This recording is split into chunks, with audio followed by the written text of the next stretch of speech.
साथ में जो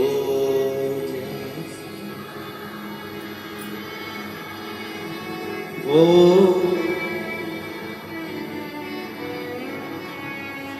नहीं खाली उसे लूटा वो मन ही मन हर्षाया और कर दिया माला माल काशी वाले ने लुटा दिया भंडार काशी वाले ने लुटा दिया भंडार काशी वाले ने कर दिया माला काशी वाले जो जैसी भावना लाया वो वैसा ही फल पाया जो जैसी भावना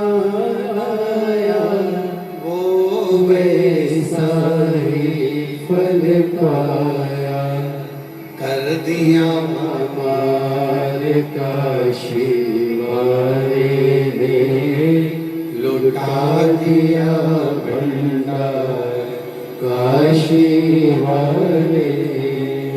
शिव तत्व की प्राप्ति केवल शिव महापुराण की कथा सुन ली और सुनकर घर चले गए उससे मतलब नहीं।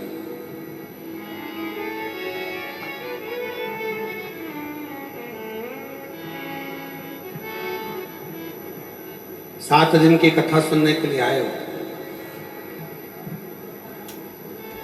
9 जून से 15 जून तक कथा चलेगी, दोपहर में 1 बजे से 4 बजे तक।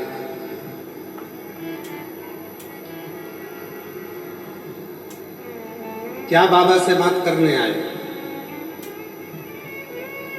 क्या बाबा को अपने दिल की बात कहने आए, ये आपके ऊपर निर्भर करता है। बहुत भीड़ रहेगी, लोग आएंगे जाएंगे, बातें भी करेंगे, फिर भी बड़ी मुश्किल से उत्तर प्रदेश की पवित्र भूमि पर कथा पहुंची है।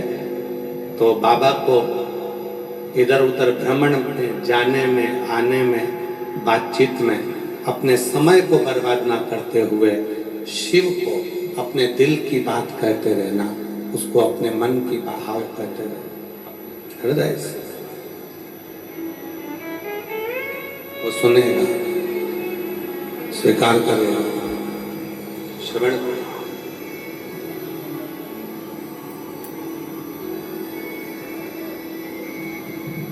बलिया की बिंदी और मेरे भारत देश की हिंदी पूरे विश्व में प्रसिद्ध है।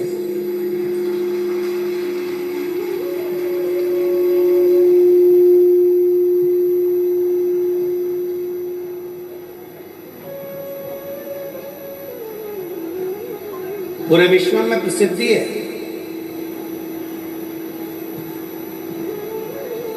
उसी तरह अपने हृदय में जब भगवान शंकर की अविरल भक्ति प्राप्त होती है, शिव जब हमारे हृदय में आकर विराजमान होता है तो हमारे जीवन की सार्थकता सिद्ध कर देता है, हमारे दुखों को समाप्त कर देता है। महाराज,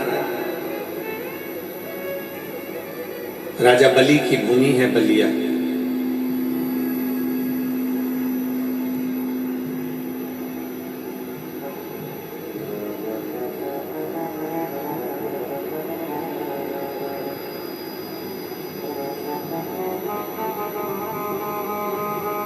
बलिया की ही भूमि पर बाबा बलेश्वर महादेव का दिव्य स्थान। आप लोगों ने राजा बलि की कथा का तो स्मरण किया हो।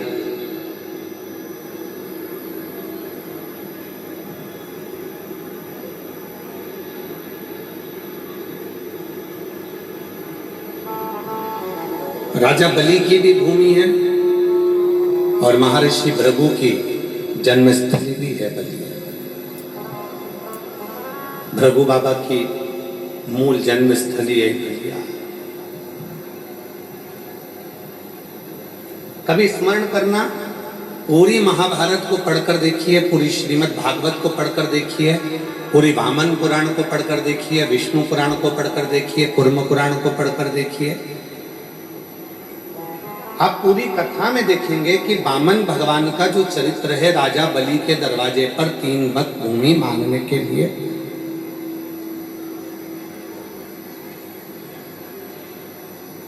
भगवान विष्णु जब राजा बलि के दरवाजे पर पहुंचे,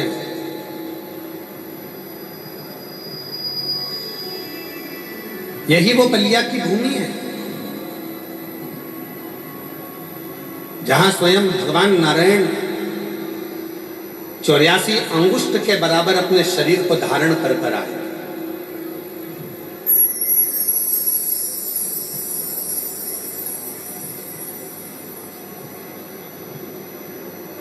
बहुत छोटा सा स्वरूप बनाकर, बहुत छोटा सा, और राजा बलि के दरवाजे पर आकर 3 पग भूमि की याचना करी। राजन, हमको ज्यादा नहीं चाहिए, बस केवल 3 पग भूमि चाहिए।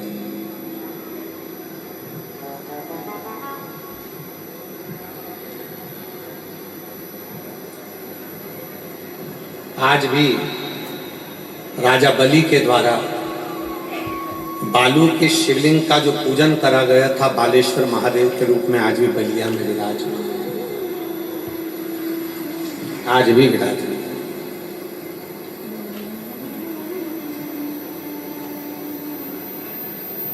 तीन पग भूमि की याचना करें,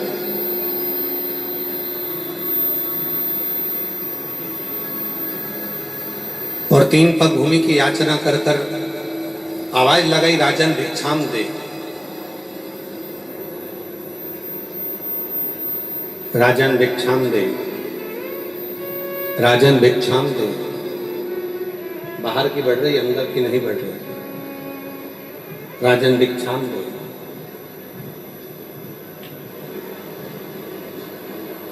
तीन पग भूमि की याचना करें। राजा बलि ने आकर देखा कि दरवाजे पर जो खड़ा हुआ है वो तो केवल ब्राह्मण का बच्चा है, छोटा सा बालक है। क्या दूं मैं इसको? थोड़ा बहुत मांगेगा, चले जाएगा।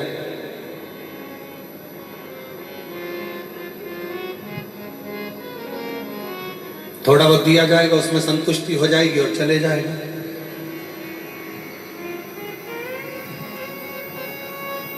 बारंबार आवाज लगाई गई, राजन भिक्षाम दे, राजन भिक्षाम दे।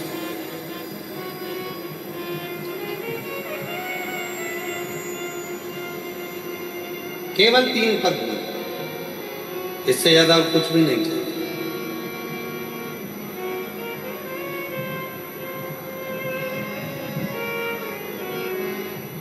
बलिया के बालेश्वर महादेव की कितनी महत्वता है, कभी आप लिंग पुराण को पढ़िएगा,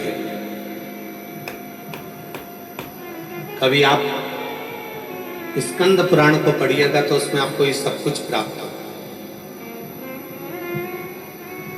और उसी में से एक प्रसंग है ये बलिया का। राजा बलि के दरवाजे पर 3 पग भूमि मांगने के लिए भगवान खड़े हैं। केवल 3 पग भूमि चाहिए, ज्यादा नहीं।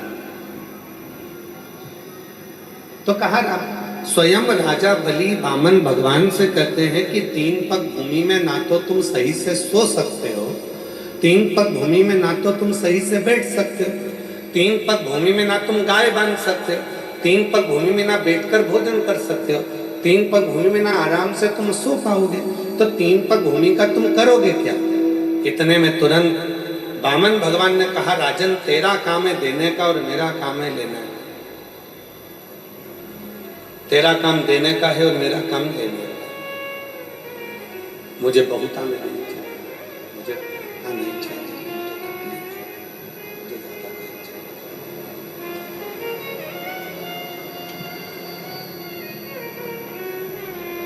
तब राजा बलि ने कहा कि महाराज आप तो इतने छोटे से हो, आपके कदम भी छोटे छोटे होंगे तो इतना आप ले ही नहीं पाऊंगा। एक काम करता हूं, मैं अपने पांव से नाप कर आपको 3 पग भूमि दे देता हूं।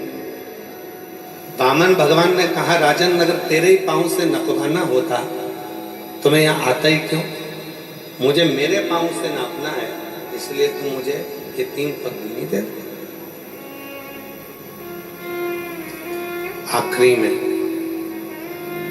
राजा बलि यज्ञशाला में पहुंचे, शुक्राचार्य जी का कमंडल लिया, जाने लगे। शुक्राचार्य बाबा ने पूछा कि तुम इस कमंडल को कहाँ लेकर जा रहे हो? इस कमंडल का करोगे क्या? कहाँ लेकर जा रहे हो इस कमंडल को? तो कहा महाराज दरवाजे पर ब्राह्मण का बच्चा आया है जिसको 3 पग भूमि का दान दे।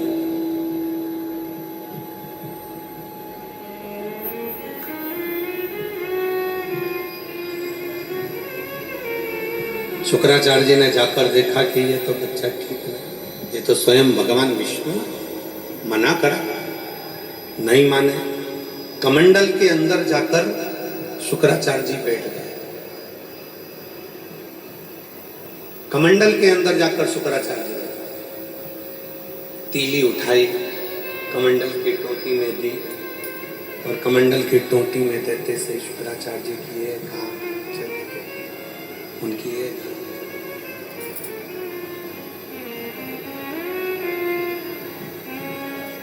एक नेत्र शुक्राचार्य जी का चलेगा, बचा एक नेत्र। शिव पुराण की कथा कहती है, भगवान शंकर का चरित्र कहता है, शिव तत्व कहता है, भगवान शंकर का पवित्र चरित्र कह रहा है। शिव पुराण कहती है कि माता पिता और माता पिता और गुरु, इन तीनों की जो दृष्टि है वो एक होना चाहिए, जिसमें कोई भेद ना।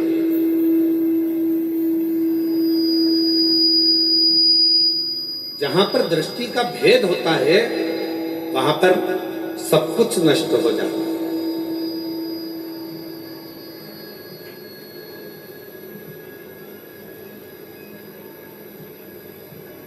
इसलिए माता हो, एक माँ के लिए सबसे बड़ी बात होती है उसके अगर 4 बेटे हैं, 5 बेटे हैं, 3 बेटे हैं, 2 बेटे हैं, 4 बेटे हैं, 5 बेटे हैं, तो माता की जो दृष्टि होती है वो सम होती है। मेरे लिए बड़ा भी बराबर है, मंजिला भी बराबर है, संजिला भी बराबर, छोटा भी बराबर है, बड़ा भी बराबर है, संजय भी बराबर है। उसमें उनको समता का भाव होता है। सब शंभु शंभु शंभु शंभु, उसमें उनको समता का भाव रहता है। पिता की जो दृष्टि होती है उसमें भी समता का भाव होता है। एक गुरु की जो दृष्टि होती है उसमें भी समता का भाव होता है।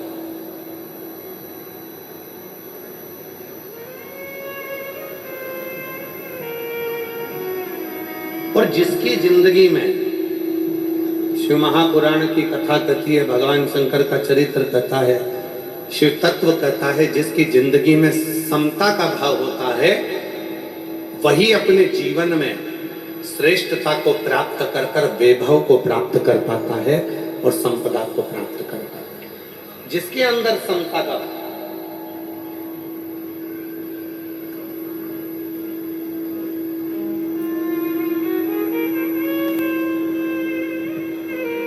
गरीब अमीर दोनों में समता हो, बड़ा छोटा सब में समता हो, सब में समता का। और बहुत अच्छा लगा महाराज,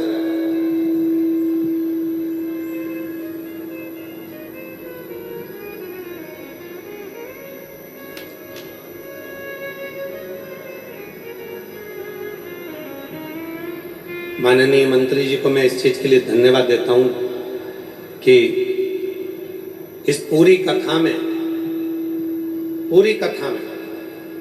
समता का भाव रखा गया। कोई वीआईपी कल्चर नहीं, कोई पास नहीं, पहले आओ पहले पाओ, जहाँ जगह मिले वहाँ बैठकर कथा को श्रवण करो और अपने जीवन को धन्य बनाओ। इससे बढ़कर सुख नहीं।